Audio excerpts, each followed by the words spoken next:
Hello everyone, this is Highlander from MTG Cardsmith doing another custom Magic the Gathering card review, and today we're reviewing a card by FireOfGolden. This is another one of his figure drawings. What's going on in this picture here? So this is Maxman, the Selfish King.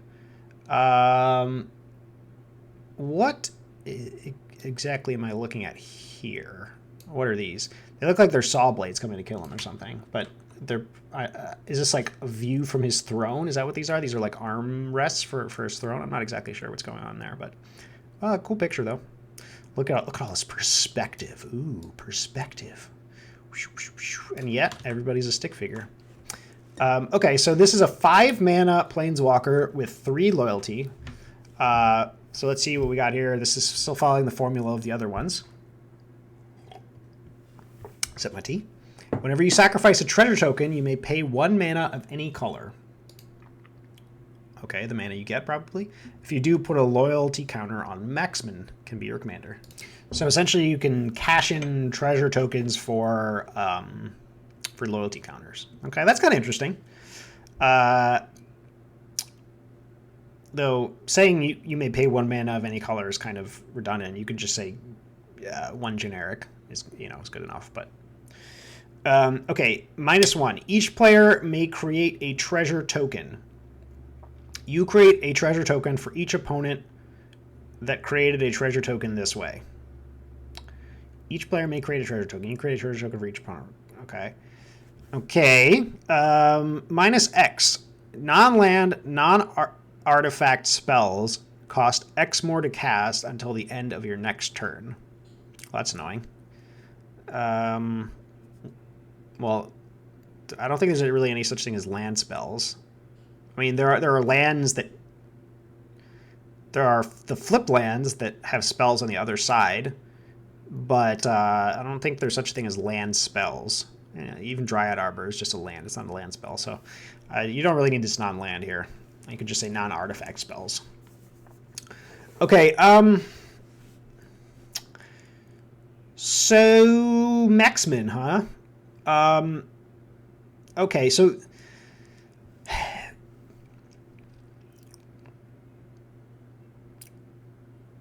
okay, let's talk about this -1 for a minute. What happened? Okay, what if you -1 this guy and nobody makes a treasure token? You've just minus your planeswalker and you don't get anything? Seems good. I mean, because that's basically what's going to happen, right? Okay, maybe like some jerk will make a treasure because they're like mana screwed and they need it, and then you get like a treasure out of the deal. But -1 for like a treasure is not very good. I think most of the time, if you do this, unless people are just trying to be nice, I think the correct thing to do is just to not make a treasure, and there you go. You -1 your planeswalker for nothing. So I find that to be a little strange. This could easily be a plus, honestly. Or you can force each player to create a treasure token, and then you get 1 for each opponent who created a treasure token, right?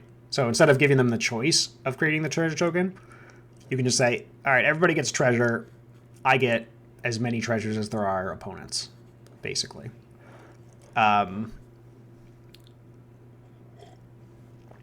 So that's a possibility there. Okay, -X. Non-land artifact spells cost X more to cast until the end of your next turn. This is pretty annoying. Like if you if you play this guy, I guess that's actually not that bad now that I think about it. Because okay, so you can play this guy. You can -1 him for making everything 1 more to cast. Like that's fine. That's it's like a Thalia or something that's in play for a turn, right? Or I guess in this case it would be a lodestone golem. All right, I'm gonna do this for those who aren't familiar with the lodestone golem. There you go. Non-artifact spells cost 1 more to cast. 4 mana, 5/3. Now if you -2 this guy, everything costs 2 more. People are probably still able to cast some spells, but it's going to severely limit what they're going to be able to cast. And you're taking your guy down to 1 loyalty, so that's fine. I mean, this isn't actually any sort of card advantage. It's really more of like a almost like a silence kind of effect. So I don't really mind this one so much, especially like if you pay 5 mana, play this guy -3. I mean, it's like, so what? You've paid 5 mana for a silence, you know? It's like, and not even that. It's like worse than a silence. So, I mean, I to be honest, I find this to be sort of an interesting ability. I wish this was, I wish this guy had a plus, to be honest. Like, if this was a plus, this would be a lot more interesting, I feel like. Because, like,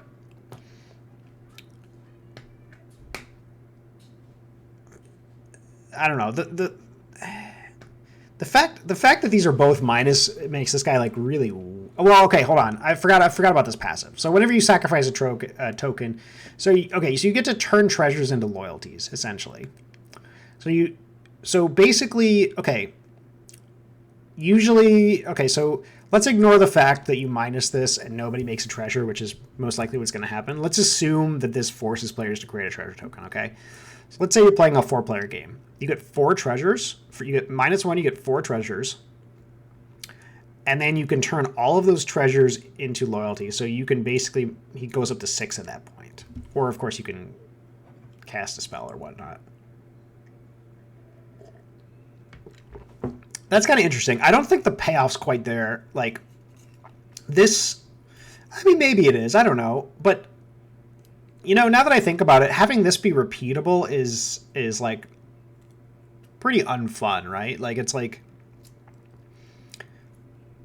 I mean, I get it. That's why he's selfish, right? But it's not fun. Commander's not fun if you're selfish, you know? Like, making it so that, like, nobody can cast spells. I mean, this clearly isn't that, but, like, you know, if you get this guy, it's like every other turn, you could essentially make it hard for people to cast spells.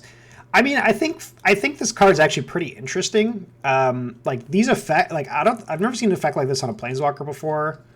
At least on like an activated ability here.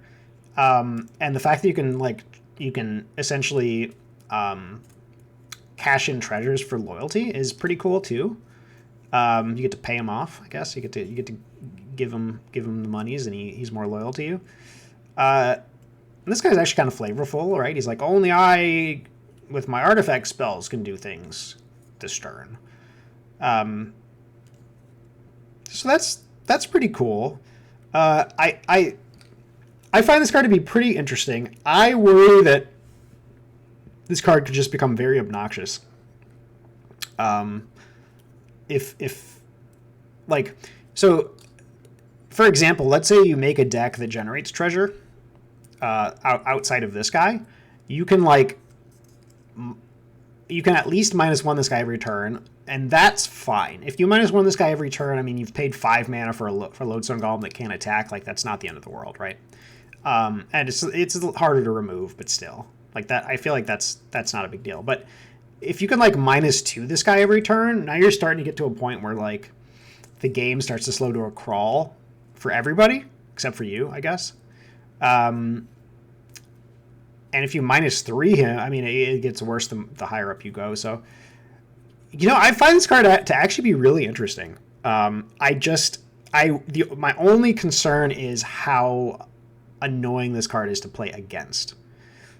As the person playing this card, I mean, it seems pretty interesting. It's like you're kind of preventing your opponents from like, you're sort of like out tempoing your opponents by making their stuff cost more. Yeah, I actually kind of like this card, I have to say, and I'm just not sure how annoying this ability is. So yeah, I don't know. I think it might be safer to cap this ability. So like, for example. Okay, so let's say this -1 forces every player to create a treasure. Okay, let's just say, and doing that actually kind of helps them out with this too, though. So like, okay, so if this -1 forced everybody to create a treasure, every player, every opponent, excuse me, at So every opponent gets a treasure. You get 4 treasures. Okay. And then this was like a -2. Non-land artifact spells cost 2 more to cast until the end of your turn. I think that's getting kind of interesting there. I think that's a pretty interesting card at that point. Because then like the 2 more kind of offsets the fact that they have treasure a little bit, that they get those treasure tokens. You know, you get to turn your treasures into loyalty or use them to cast spells. I think if the card were a little bit more like that, this would be kind of a pretty cool card. I have to say, I'm definitely feeling this card. I mean, I think there could be some you could adjust this card to make it a little bit safer. Well, okay, so as this card stands, this card doesn't do anything without you, like, let me rephrase that. As this card currently stands, his -1 doesn't do anything because nobody's gonna give you any treasures, basically. But if you change this to like sort of make sure that you always get treasures, I think this card becomes pretty interesting. So yeah, I kind of like Maxman, I have to say. Maxman.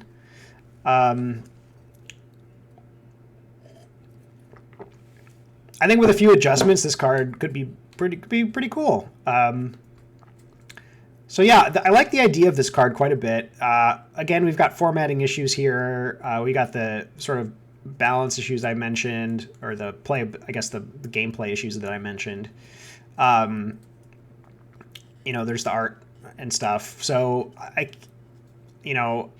have to give this one, I think, a 6 out of 10.